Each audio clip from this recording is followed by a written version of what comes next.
సుదర్శన్ గారు. అన్న praise the lord. Praise thank you so much. వాక్య ప్రకటన కొరకు నన్ను ప్రేమపూర్వకంగా పిలిచినటువంటి దైవ సేవకులకి, జోయల్ అన్న గారికి, మరి ధర్మ గారికి, అందరికీ కూడా నా హృదయపూర్వక వందనాలు. ఈరోజు ఆర్డినేషన్ తీసుకొని సంవత్సరం అయింది. మరొక సేవకుల పేరు చెప్పారు, ఒకసారి రిపీట్ చేస్తారా? మర్చిపోయా పేరు. విజయ్ చంద్ గారికి, పాస్టర్ విజయ్ చంద్ గారికి, పాస్టర్ ఆనూక్ ధర్మ గారికి దేవుని సేవలో ఒక సంవత్సరం పాటు కొనసాగించినందుకు దేవునికి స్తోత్రాలు. దేవుడు మిమ్మలను దీవించి ఆశీర్వదించును గాక. ప్రభు యొక్క మహాకృపను బట్టి నేను ప్రతి సంవత్సరం పాటలు రాస్తూ ఒక 6-7 పాటలు ప్రతి సంవత్సరం రాసి రిలీజ్ చేశాను. గత 3 years గా నేను పాటలు రాయలేదు, రిలీజ్ చేయలేదు. కానీ ఎప్పుడు పాటలు రాసినా కూడా సేవకుల గురించి ప్రత్యేకంగా ఒక పాట రాయటం ప్రభు నాకు అలవాటు చేశారు.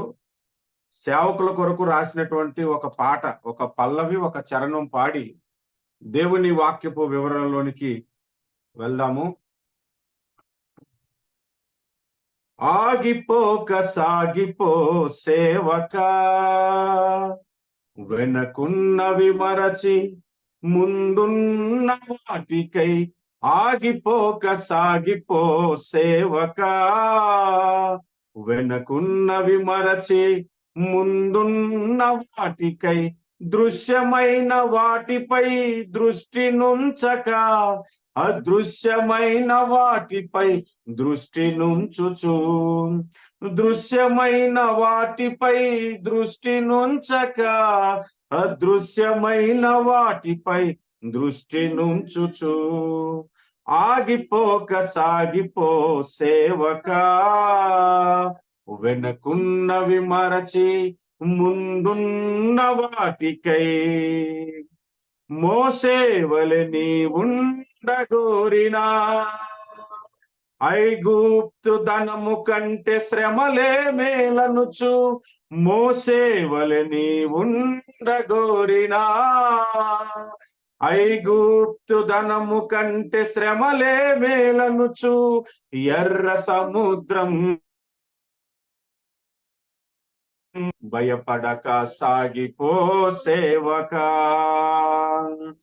ఎర్ర సముద్రం అడ్డు వచ్చినా భయపడక సాగిపో సేవకా. ఆగిపోక సాగిపో సేవకా, వెనకున్నవి మరచి ముందున్న వాటికై. ఆగిపోక సాగిపో సేవకా, వెనకున్నవి మరచి ముందున్న వాటికై. ప్రభువుకి మహిమ కలుగునుగాక.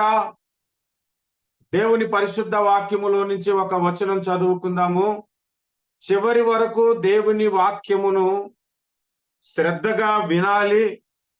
విన్నది మీరు గ్రహిస్తే దేవుడు మిమ్మలను బలముగా వాడుకుంటాడు. విన్నవారి జీవితంలో కూడా గొప్ప ఆశీర్వాదాలు మీరు పొందుకుంటారు. యోహాను సువార్త 14వ అధ్యాయము 12వ వచనాన్ని మనం చదువుకుందాము. నేను తండ్రి యొద్దకు వెళ్ళుచున్నాను, నేను తండ్రి యొద్దకు వెళ్ళుచున్నాను గనుక నేను చేయు క్రియలు నా యందు విశ్వాసం ఉంచువాడును చేయును. వాటికంటే మరి గొప్పవి అతడు చేయునని మీతో నిశ్చయముగా చెప్పుచున్నాను. ప్రార్థన. ప్రేమ కలిగిన మా తండ్రి, నీకే స్తోత్రాలు స్తుతులు చెల్లిస్తూ ఉన్నాము నాయనా. మా ప్రార్థన ఎల్లప్పుడూ ఆలకిస్తూ మమ్మలను ఆదరిస్తున్న దేవుడవని నీకు కృతజ్ఞతాస్తుతులు చెల్లిస్తున్నాను. చదవబడిన వాక్య భాగములో నుండి నాతోనూ వింటున్న వారందరితోనూ మీరే మాట్లాడండి.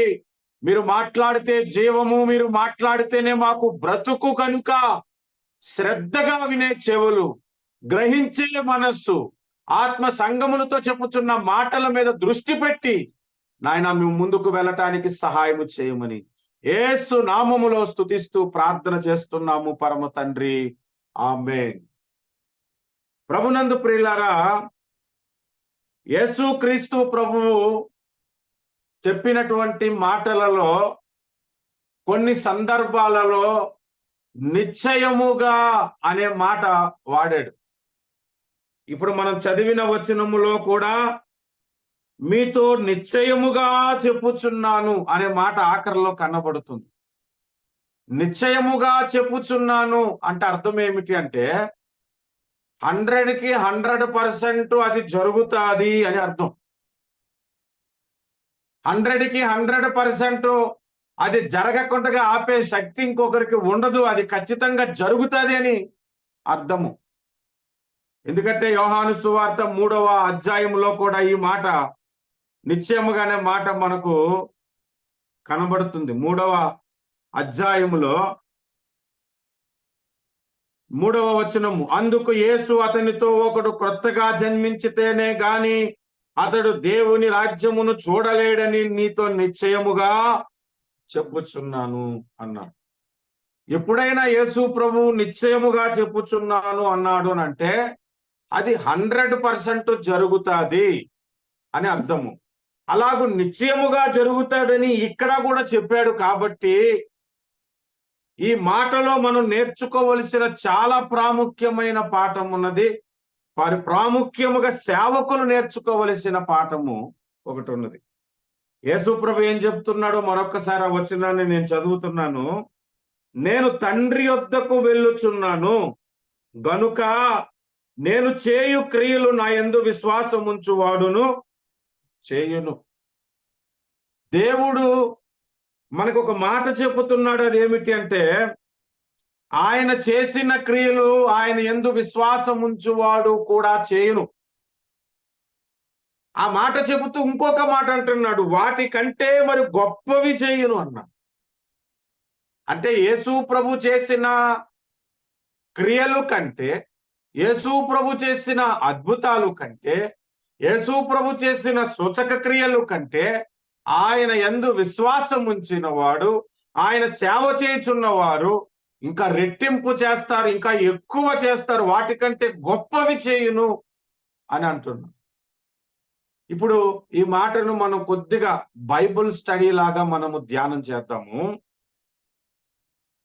యేసు ప్రభు చేసిన మొట్టమొదటి సూచక్రియ ఏమిటి అంటే మీ అందరికీ బాగా తెలుసు. అదే యోహాను సువార్త 2వ అధ్యాయములో మనకు కనబడుతుంది.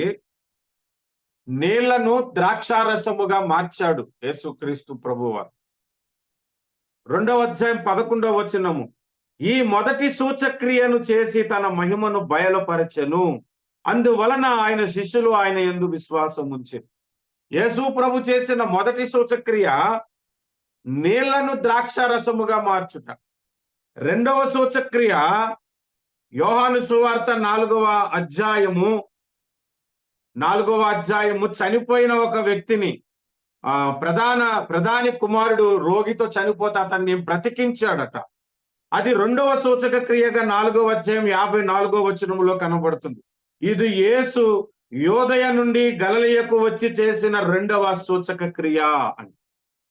ఇలాగ మనము ఆలోచించుకుంటూ పోతే 6వ అధ్యాయము 14వ వచనములో ఆ మనుషులు యేసు చేసిన సూచక్రియలు చూచి అని కనబడుతుంది. ప్రతి చోట యేసు ప్రభు ఎన్నో సూచక్రియలు చేశాడు. అలాంటి సూచక్రియలు ఆయన యందు విశ్వాసం ఉంచేవాడు చేయును, వాటికంటే గొప్పవి చేయును అన్నాడు. కానీ ఈ వచనాలను ఆధారం చేసుకొని ప్రపంచ చరిత్రలో సేవకులు చేసిన సూచక్రియలు గాని మనం ఆలోచన చేస్తే ఇప్పుడుకొచ్చి ఎవరూ చేయలేదు. అంటే మీకు అర్థమయ్యేలాగా నేను చెప్తాను. ఏదో కొంతమంది జ్వరం వస్తే ప్రార్థన చేసి స్వస్థపరిచారు, కొంతమంది ఆ రోగం ఈ రోగం అంటే ప్రార్థన చేస్తే రోగాలు పోయే స్వస్థత వరం కలిగి చేశారే గాని యేసు చేసినంత సూచక్రియలు ఎవరు చేయలేదు. ఈ భూ ప్రపంచంలో ఏ సేవకుడైనా నీళ్లను ద్రాక్షరసంగా మార్చాడా? అంత అద్భుతం జరిగిందా? ఏ సేవకుడన్నా చనిపోయిన వ్యక్తిని 4వ దినమున లేపేశాడా? లాజర్ని 4వ దినమున, అప్పటికే శరీరము కుళ్ళిపోయింది, 4వ దినమున లేపాడు. చనిపోయిన వారిని లేపిన సేవకుల గురించి నేను విన్నాను. స్మిత్ విగ్గిల్స్ అనే దైవ సేవకుడు 16 మందిని చనిపోయిన వ్యక్తులను లేపాడు. చనిపోయినటువంటి వ్యక్తులను 16 మందిని తన ప్రార్థన ద్వారా లేపేశాడు. కానీ శరీరము కుళ్ళిపోయిన తర్వాత 3వ దినము తర్వాత 4వ దినమున లేపినటువంటి అద్భుతము ఈనాటి వరకు భూమి మీద ఏ సేవకుడు చేయలేదు. మరి యేసు ప్రభు ఇక్కడ అంటున్నాడు, నా యందు విశ్వాసం ఉంచువాడు నేను చేయు సూచక్రియలు చేయును, వాటికంటే గొప్పవి చేయనంటే యేసు ప్రభు చేసిన సూచక్రియలే ఈనాటి దాకా ఎవరు చేయలేదు. నీళ్లను ద్రాక్షరసంగా చేయలేదు. చనిపోయి కుళ్ళిపోయిన శరీరాన్ని మృతుల్లోంచి లేపే అంత అద్భుతము చేయలేదు. చనిపోయిన వ్యక్తులను కాదు, ఇంకా యేసు ప్రభు పుట్టుక నుంచి గుడ్డివాడికి స్వస్థతనిచ్చాడు. యోహాను సువార్త 9వ అధ్యాయములో బురద తీసి మట్టిలో ఉమ్ము వేసి బురద చేసి ఆ బురదను కంటి మీద రాస్తే స్వస్థత కలిగింది. చెవిలో వేలు పట్టి ప్రార్థిస్తే చెవిటివాడు వినటం ప్రారంభించాడు. పక్షవాయువు కలిగిన వారు యేసు ప్రార్థన చేసి నీవు నీ పరుపెత్తుకొని లేచి నడువుము అంటే లేచి వెళ్ళిపోయాడు. ఇట్లాంటి అద్భుతాలు ఎవరు చేశారండి? ఏదో కొంతమంది స్వస్థపరిచారు. కుంటుతో స్టేజ్ ఎక్కితే స్వస్థత ప్రార్థన చేస్తే ఆ కొంచెం కుంటితనం పోయింది, అంతేగాని పూర్తిగా పోవటం లేదు. కానీ యేసు ప్రభు స్వస్థత చేస్తే ఎలా జరిగిందంటే, నీ పరుపెత్తుకోను నీవు నడువు అన్నాడు. పక్షవాయువు కలిగిన వాడు పరుపెత్తుకోవడం అంటే ఎంత అద్భుతం అది. మామూలుగా ఆరోగ్యంగా ఉన్న మనమే పరుపు పక్క దుప్పట్లు మార్చడానికి అటోకులు ఇటోకులు ఎత్తి పట్టుకొని మార్చుకోవాల్సి వస్తుంది. అలాంటిది ఒక పరుపు పక్షవాయువు కలిగిన వాడు ఎత్తుకొని వెళ్ళిపోయినంత గొప్ప అద్భుతం ఈ భూమి మీద ఏ సేవకుడు చేశాడు? పోనీ ఈ అద్భుతాలు ఏదో అక్కడక్కడ చేశారని మనం అనుకున్నా, 5 రొట్టెలు 2 చేపలు 5,000 మందికి పంచినటువంటి అద్భుతం భూమి మీద, అట్లాంటి అద్భుతం చేసిన దైవ సేవకుడిని మీరు ఎప్పుడైనా చూసారా? ఇంకా అలాంటి వరము కలిగి ఎవరికైనా ఒకవేళ మన ఆంధ్రదేశంలో ఉంటే మొత్తం ఆంధ్రాలో సంఘాలన్నీ ఆ సంఘానికి పోతాయేమో. అట్లాంటి అద్భుతాలు యేసు ప్రభు ఎన్నో చేశాడు. కానీ యేసు చేసిన సూచక్రియలు, యేసు చేసిన అద్భుతాలు ఈ నాటి వరకు ఏ సేవకుడు చేయలేదు. కానీ మనం చదువుకున్న మూలవచనము వాటికంటే గొప్పవి చేయనని అంటున్నాడు. మరి ఇంకెప్పుడు చేస్తాం మనం? ఈ మాట పట్టుకొని నేను దాదాపు చాలా కాలం ప్రార్థన చేశాను. ప్రభువా, నీ యందు విశ్వాసం ఉంచువాడు నిగో మీరు చేసిన అద్భుతముల కంటే ఇంకా గొప్పవి చేయనన్నాడు అని ఎంత ప్రార్థన చేసేవాడినో. అద్భుతాలు జరగాలి నా ద్వారా, స్వస్థతలు జరగాలని. 2016లో దుబాయ్ వస్తే 10 మంది స్త్రీలు గర్భఫలము కొరకు ప్రార్థనకి నా దగ్గరకు వచ్చారు. అది గురువారం సాయంత్రం మీటింగు, తర్వాత శుక్రవారం ఉదయం నుండి సాయంత్రం దాకా మీటింగ్లు పెట్టారు దుబాయ్లో. 10 మంది స్త్రీలు గర్భఫలము కొరకు ప్రార్థనకు వస్తే 10 మందిని వరుసగా నిలవబెట్టి ఈ వచనాన్ని నేను జ్ఞాపకమును చేసుకొని హృదయంలో సంపూర్ణ విశ్వాసం ఉంచి వాళ్ళ కొరకు నేను ప్రార్థన చేశాను.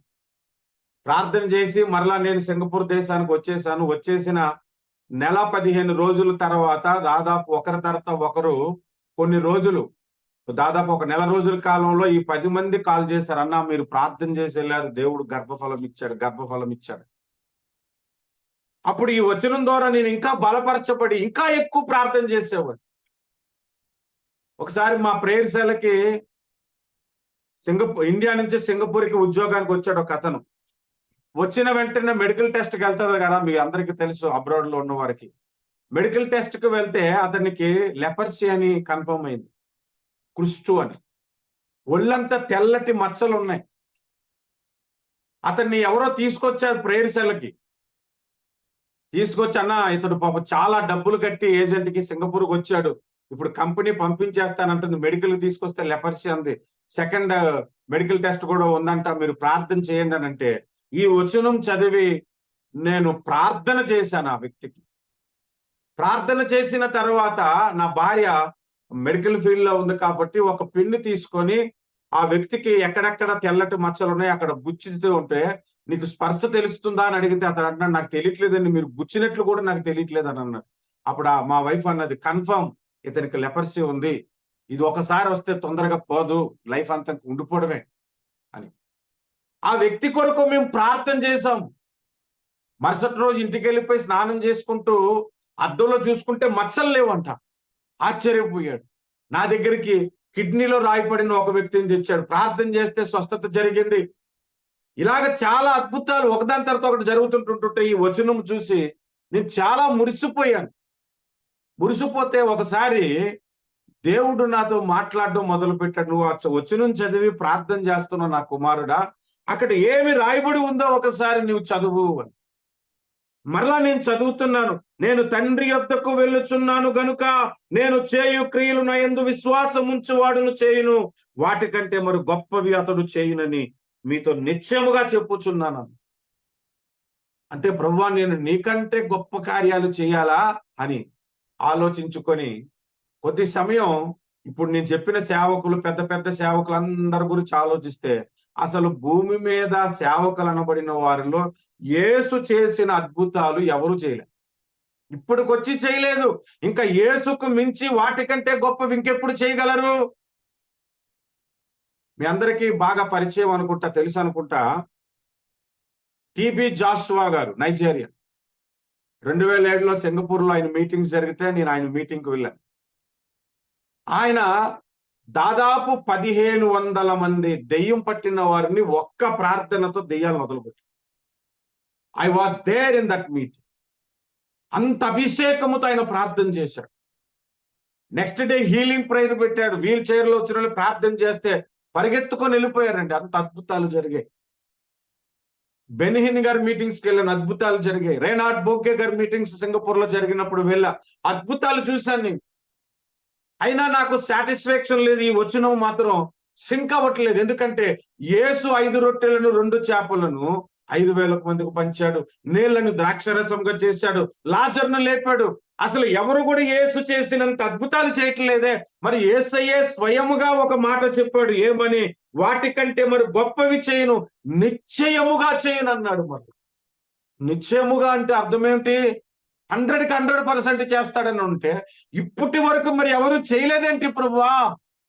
ఈ వచనం నేను చదువుతుంటుంటే నాకే ఆశ్చర్యం అనిపిస్తుందని ప్రభు సన్నిధిలో ప్రార్థన చేస్తే ప్రభు అన్నాడు, ఆల్రెడీ చాలా మంది సేవకులు చేశారు నాయనా, నువ్వు అర్థం చేసుకోవటంలో రాంగు అన్నాడు.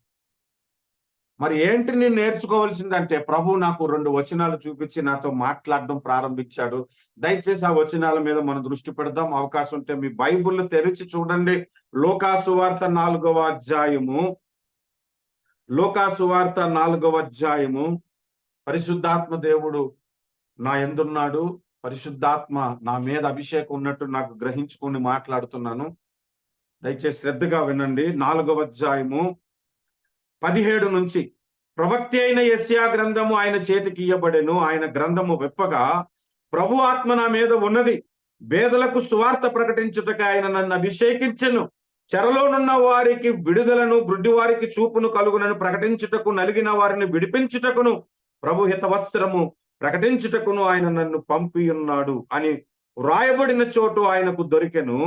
ఆయన గ్రంథము చుట్టి పరిచారకునికి ఇచ్చి కూర్చుండి సమాజ మందిరంలో ఉన్న వారందరూ ఆయన తేరి చూచుచుండగా, ఆయన నేడు మీ వినికిడిలో ఈ లేఖనము నెరవేరినదని వారితో చెప్పసాగాను. చూడండి, యేసు ప్రభు సమాజ మందిరంలోనికి వాడుకు చెప్పున వెళ్ళాడు. వాడుకు చెప్పున అంటే ఆయనకు అలవాటు మందిరాలకు వెళ్ళటము. వెళ్తే ఆయన చేతికి యెషయా గ్రంథం ఇవ్వబడింది. ఆయన అది ఇలా తెరిచినప్పుడు చదవబడిన లేఖన భాగము, ప్రభు ఆత్మ నా మీద నిలుచుని ఉన్నది అన్న మాట చదివాడు. ఇది మీ వినికిడిలో నెరవేరింది అన్నాడు. అది యేసు ప్రభువును గూర్చిన ప్రవచనమే. ఆ ప్రవచనమే ఆయన గురించి రాయబడిన ప్రవచనం ఆయనే చదువుకొని ఇది మీ వినికిడిలో నెరవేరిందని అన్నాడు. ఆ మాటలు ప్రభు నాకు చదవమని చెప్తే నేను చదువుతున్నాను. ప్రభు ఆత్మ నా మీద ఉన్నది, బేదలకు సువార్త ప్రకటించుటకై అన్న దగ్గర ఆగిపోయా.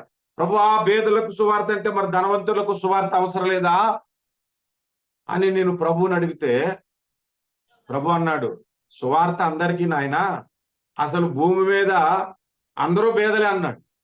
అందరూ బేదలేంటూ ప్రభువా? డబ్బున్నోళ్ళు ఉన్నారు, అంబానీ ఉన్నాడు, ఆయన ఏమన్నా బేద?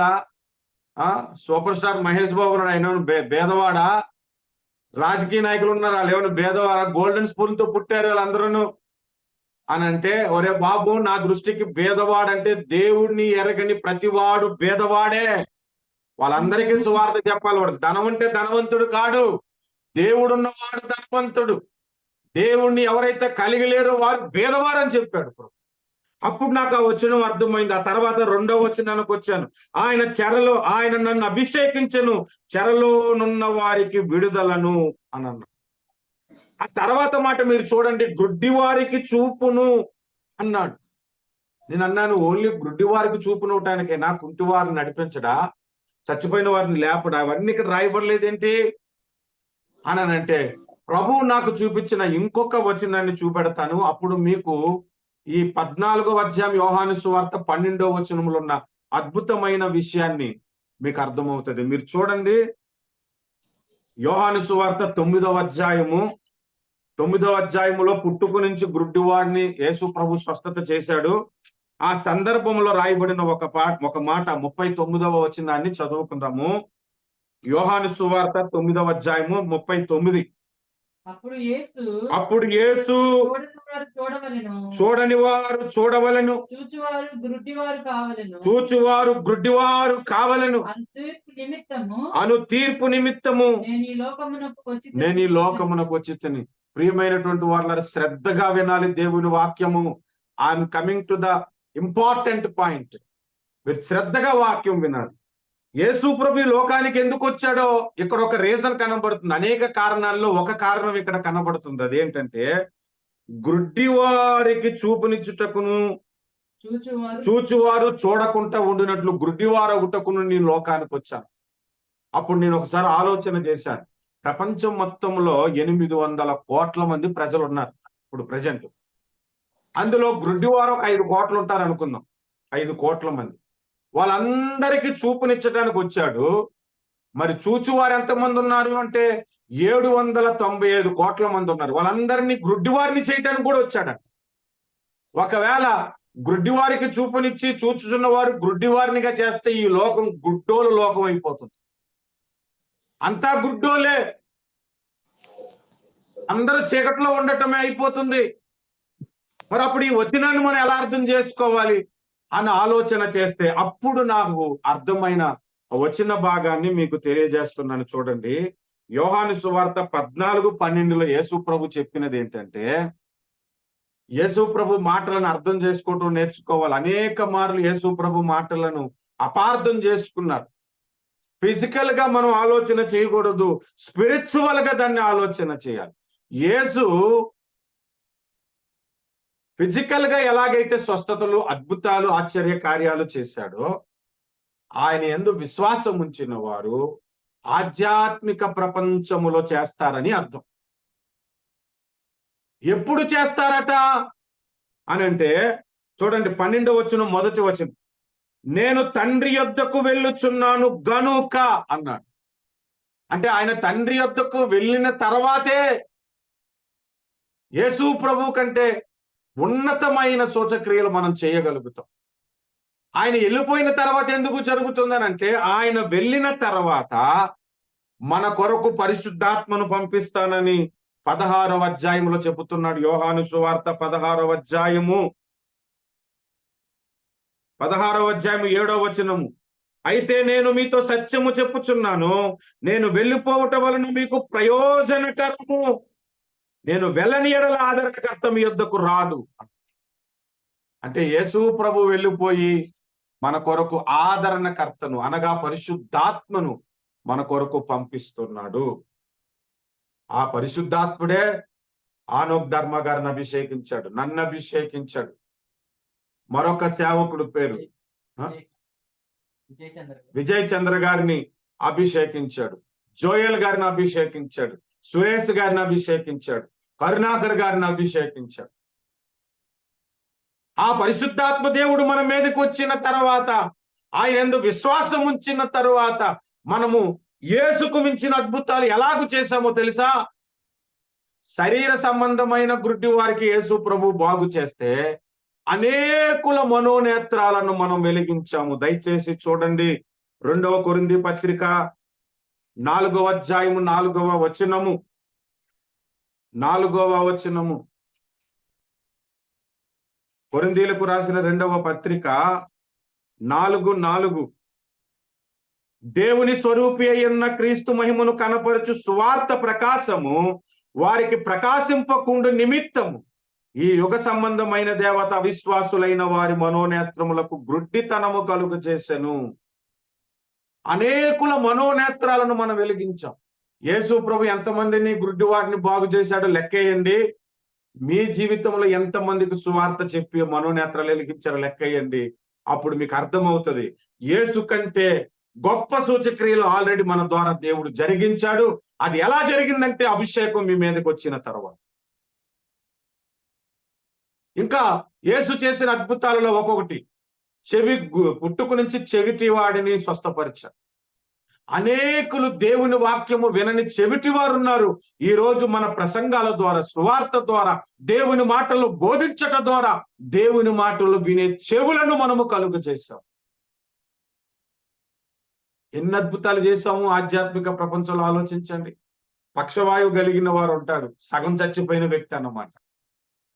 ఆడు పూర్తిగా క్రీస్తులోనూ లేడు, పూర్తిగా లోకంలోనూ లేడు. అలా ఉన్న వాళ్ళందరూ పక్షవాయువు కలిగిన వారే. మీ ప్రసంగాల ద్వారా, మీ వాక్య పరిచర్య ద్వారా, మీరు చేస్తున్న సేవ ద్వారా ఎంతమందిని యేసు ప్రభు వైపు తిప్పారు అంటే యేసు ప్రభు కంటే గొప్ప అద్భుతాలు చేస్తామో లేదు. మీరు మీ పాపముల చేత చచ్చిన వారై ఉండగాని ఎఫెసీ పత్రిక 2వ అధ్యాయం 1వ వచనంలో రాయబడి ఉంది. పాపము వలన చాలా మంది చనిపోయిన వారుంటే యేసు క్రీస్తును గూర్చిన సువార్త మనము ప్రకటించి అనేకులను క్రీస్తు కొరకు బ్రతికించాము. లాజర్ని యేసు ప్రభు లేపినట్టు. 5 రొట్టెలు 2 చేపలు 5,000 మందికి అన్నాడు కదా. అంటే ఆధ్యాత్మికంగా మనం ఆలోచన చేస్తే వాక్యమును, ఆహారమును 1000 మందికి పంచిన తర్వాత కూడా మన దగ్గర మిగిలిపోతుంది. నేను ప్రసంగాలు చాలా బుక్స్ రాసుకుంటుంటాను. నా జీవితంలో నేను చెప్పిన ప్రసంగాల కంటే నేను చెప్పని ప్రసంగాలే ఎక్కువగా నా పుస్తకాల్లో రాసి 12 గంపలు మిగిలినట్టుగా నాకు చాలా మిగిలిపోయాయి నా జీవితంలో. మీకు అర్థమవుతుంది అనుకుంటున్నాను నేను చెప్తున్నది. మీ ఆధ్యాత్మిక జీవితంలో మీరు ఎంత వాక్య పరిచర్య చేస్తే అంతగా దేవుడు మీకు సమృద్ధిగా మీ హృదయంలో వాక్యమును ఉంచుతాడు. మనం చెప్పటం ప్రారంభిస్తున్న కొలది ఇంకా లోతైన విషయాలు దేవుడు మనకి నేర్పిస్తాడు. 5,000 మంది కాదు, 50,000 మందికైనా నువ్వు వాక్యమును ప్రకటించగలవు. 1,00,000 మందికైనా నీవు వాక్యమును ప్రకటించగలవు. ఐ థింక్ మీరు అర్థం చేసుకుంటున్నారని నేను గ్రహిస్తున్నాను. యేసు చేసిన సూచక్రియల కంటే గొప్ప సూచక్రియలు మనము చేస్తామంట. వాటికంటే గొప్పవి మీరు చేయును అని నిశ్చయముగా చెప్పాడు. నిశ్చయముగా చెప్పిన మాట నిశ్చయముగా నెరవేరుతుంది. అయితే విశ్వాసం ఉంచాలి. ప్రతి సేవకుడు కూడా ఉంచాల్సిన విశ్వాసం ఏమిటంటే, నా ద్వారా 1000 మందికి దేవుని వాక్యం వెళ్తుంది. నా ద్వారా అనేకుల మనోనేత్రాలు తెరవబడతాయి. నా ప్రార్థన ద్వారా అనేకులు వెలిగింపబడతారు. నా ప్రార్థన ద్వారా చెవిటివాడు దేవుని మాటలు వింటాడు. నా ప్రార్థన ద్వారా గుడ్డివారు చూస్తారు, మనోనేత్రాలు వెలిగింపబడతాయి. నా సువార్త పరిచర్య ద్వారా జరుగుతాయి, అనేకుల్ని ఆదరిస్తాము అని మనం నేర్చుకోవలసినటువంటి విషయం. నేను ఒక 3-4 డేస్ బ్యాక్ బాగా డిప్రెషన్ అయిపోయాను. కొన్ని విషయాలు నా మైండ్ లోకి వచ్చినప్పుడు అప్పుడు నాకు అనిపించింది, దేవుడు అసలు నన్ను మర్చిపోయాడా? దేవుడు నన్ను పట్టించుకోవట్లేదా? అసలు నేను అనే వ్యక్తిని ఉన్నానని దేవుని దృష్టిలో ఉందా? జనాభా లెక్కల్లో మన పేరు లేనట్లుగా దేవుని దృష్టిలో నేను లేనా ఏంటి? నా ప్రార్థనలు ఏమైపోయాయి? నా పరిచర్య ఏమైపోయింది? నాకున్న ఈ కష్టం ఏంటని నేను ప్రభు సన్నిధిలో ప్రార్థన చేసుకున్నాను. అసలు ప్రార్థనే చేయకూడదు కొద్ది రోజుల పాటు అని కోపం కూడా వచ్చేసి అలిగి మంచం మీద పడుకుంటే ఫేస్బుక్ చూస్తున్నాను. అసలు ఆశ్చర్యకరమైన విషయం ఏంటంటే, దైవ సేవకులు ధర్మ ఒక వాక్యాన్ని చెప్తున్నాడు 13వ కీర్తనలో నుంచి. ప్రభువా ఎన్నాళ్ళు నీవు మరిచెదవు అన్నమాట. ఆ మాట చదవగానే నా కళ్ళంటే నీళ్ళు వచ్చేసాయి. కొద్దిసేపు ఆ మెసేజ్ విన్నాను, దేవుడు నా కొరకే మాట్లాడాడు. చాలా మంది సేవకులు ప్రకటన చేస్తున్నారంటే అది ఊరికినే కాదండి. మనకంటే చిన్నోడు అవ్వచ్చు, మనకంటే గొప్ప సేవ చేయకపోవచ్చు, కానీ ఆ వ్యక్తి ద్వారా కూడా దేవుడు మనకు ఆహారాన్ని పంపిస్తాడు. ఆ వ్యక్తి ద్వారా కూడా దేవుడు మనతో మాట్లాడుతాడు. ఈరోజు దేవుని సేవకుడైన నా ద్వారా ఎందరితో మాట్లాడాడో, ధర్మ గారి ద్వారా ఎందరితో మాట్లాడాడు, జోయల్ గారి ద్వారా ఎందరితో మాట్లాడాడు. ఈ సంవత్సర కాలంలో మీరు చేసిన సేవ కంటే ఇంకా గొప్ప సేవ దేవుడు మీకు జరిగించటానికే ఈ కృతజ్ఞత కూటములో పరిశుద్ధాత్మ దేవుడు నన్ను ప్రేరేపించి మాటలు పలుకుతుంది. ఇంకా మీరు ప్రయాణం చేయవలసిన మైలురాయిలు చాలా ఉన్నాయి. ప్రయాణం చేయాల్సిన సంవత్సరాలు ఉన్నాయి. మీరు విస్తారమైన సేవ చేయాల్సిన అవసరం ఉన్నది. ఈ మాట మనకు చెప్తుంది, ప్రభువునందు విశ్వాసం ఉంచు. రెండోది, మీ మీదకు దేవుడు పరిశుద్ధాత్మ అభిషేకమును పంపారు. ఆ అభిషేకము ద్వారా విశ్వాసముతో, ప్రభువా నీవు నిత్యముగా చెప్పావు కనుక నా జీవితంలో కూడా కార్యాలు జరగాలి. 100 మందిని నీ యొద్దకు నేను నడిపించాలి. 100 మంది మనోనేత్రాలు వెలిగించాలి. ఆధ్యాత్మికంగా పాపము చేత చచ్చిపోయిన వారు తిరిగి లేపబడాలి అని ప్రార్థన చేసుకొని మీ పరిచర్యను కొనసాగించాలి. ఇది దేవుడు మనతో మాట్లాడుతున్న యెహోవా వాక్యది. కనుక మనం చేయాల్సింది ఏంటంటే, దేవుడు మనకిచ్చిన అభిషేకాన్ని కోల్పోకుండా కాపాడుకొనటము. రెండవది, విశ్వాసం ఉంచాలి, నా ద్వారా దేవుడు గొప్ప పరిచర్య జరిగిస్తాడు అని నమ్మిక ఉంచాలి. అప్పుడు దేవుడు మీ జీవితాలలో గొప్ప పరిచర్య జరిగిస్తాడు. దేవునికి స్తోత్రం. నేను చాలా రాష్ట్రాల కొరకు గత 5 ఏళ్లుగా ప్రార్థనలు చేస్తున్నాను. అన్ని దేశాల కొరకు ప్రార్థన చేస్తాను. ల్యాప్టాప్ లో నా దగ్గర ప్రేయర్ లిస్టులు ఉంటాయి. ఒక్కొక్కటి ప్రేయర్ చేసుకుంటుంటున్నప్పుడు నాకు తెలియని రీతిగాని దేవుడు కొన్ని రాష్ట్రాలకు పంపించాడు. రేపు నైట్ ఒరిస్సాకు వెళ్తున్నాను. ఎల్లుండి నైట్ అక్కడ బహిరంగ సభలు ఉన్నాయి. తెలుగులో చెప్తే ఒరిస్సా లాంగ్వేజ్ లో చెప్తారని. ఎలా కలిగింది? దేవుడే మనలను వాడుకుంటాడు, మిమ్మలను వాడుకుంటాడు, పాస్టర్ ధర్మ గారిని వాడుకుంటాడు, దైవ సేవకులు ఎంతమంది అయితే ఉన్నారో ప్రతి సేవకుణ్ణి దేవుడు వాడుకుంటాడు, విడిచిపెట్టడు. ఆయన వాడుకునే దేవుడు. ప్రభువుని మనం అడగాల్సింది ఒకటే, ప్రభువా నన్ను వాడుకో, నీ పని కొరకు వాడుకో, నిరంతరము వాడుకో, నిత్యముగా నన్ను వాడుకో, ఇంకా గొప్ప కార్యాలు చేసినట్లుగా నన్ను వాడుకో. చివరికి ఒక మాట చెప్పి నేను ముగిస్తాను. మీ అందరికీ ఏలియా, ఏలీషా ఇద్దరు గురించి తెలిసే ఉంటది కదా, రాజుల గ్రంథంలో కనబడతా. ఏలియా యేసుక్రీస్తు ఆరోహమునకు సూచన. ఎందుకంటే ఆయన కూడా ఆరోహణమై వెళ్ళిపోయాడు పరలోకానికి. అందుకే ఆరోహమునకు సూచన. ఇప్పుడు డీప్ గా బైబిల్ స్టడీ చేయట్లేదు కానీ అర్థం అవడానికి చెబుతున్నాను. కిందనున్నటువంటి ఏలీషా సంగమునకు సూచన. ఎలీషా సంగమునకు, ఏలియా యేసు ప్రభు ఆరోహమునకు సూచన. ఆయన వెళ్ళిపోతూ దుప్పటి కిందను పంపించాడు. నాకు 2 పాల అభిషేకం కావాలని ఏలీషా అడిగాడు. ఆ దుప్పటి పరిశుద్ధాత్మకు సూచన.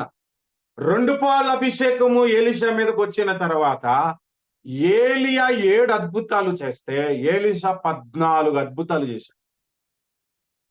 Double anointing and double ministry చేశాడు. అదే విధముగా యేసు ప్రభు వెళ్ళిపోతూ ఆరోహణమై పరిశుద్ధాత్మను మన కొరకు పంపించాడు. ఆ పరిశుద్ధాత్మ అభిషేకం పొందుకొని సేవ చేస్తున్న వారు గొప్ప కార్యాలు, అద్భుత కార్యాలు చేయించుకుంటాడు దేవుడు. అటువంటి కృప చేత నన్ను, మిమ్ములను, ఈ జూములో వింటున్న వారిని, తర్వాత వినబోతున్న వారిని కూడా దీవించి, ఆశీర్వదించి, వర్ధిల్ల చేసి బహు బలము చేత వాడుకొనును గాక. God bless you. ప్రార్థన చేసుకుందాం. ముగింపు ప్రార్థన. ప్రేమగల నా తండ్రి, నమ్మకమైన నా ప్రభువా, సర్వశక్తిమంతుడా, జీవాధిపతి యేసుక్రీస్తు ప్రభు నీకు వందనాలు, స్తుతులు చెల్లిస్తున్నా.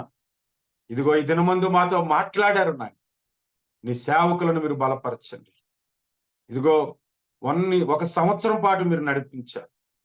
ఇదిగో నీ ప్రియ సేవకుడు రాజశేఖర్ అయ్య గారి ద్వారా మీ యొక్క అభిషేకమును వీరి మీదకు నడిపించారు నాయన. నీకు స్తోత్ర. దుబాయ్ ప్రాంతంలో గొప్ప సేవ వారి ద్వారా మీరు జరిగించారు. మందిరమునకు మార్గములు తెరవండి. శక్తి కలిగిన సేవ చేయడానికి సహాయం చేయండి. గొప్ప కార్యాలను జరిగించారు. ఈ రోజు మీరు ఇచ్చినటువంటి ఈ మాటను బట్టి వారు కూడా ప్రార్థన చేసుకొని గొప్ప సేవ రానున్న దినాలు చేయుటకు కృప చూపించమని యేసు నామమున ప్రార్థన చేస్తున్నాము మా ప్రియ పరలోకపు తండ్రి.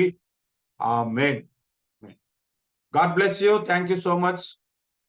ఈ అవకాశం ఇచ్చిన మీ అందరికీ వందనాలు. పాస్టర్ ధర్మ గారికి కూడా నా ప్రత్యేకమైన వందనాలు. జోయల్ అన్నకు కూడా నా ప్రత్యేకమైన వందనాలు.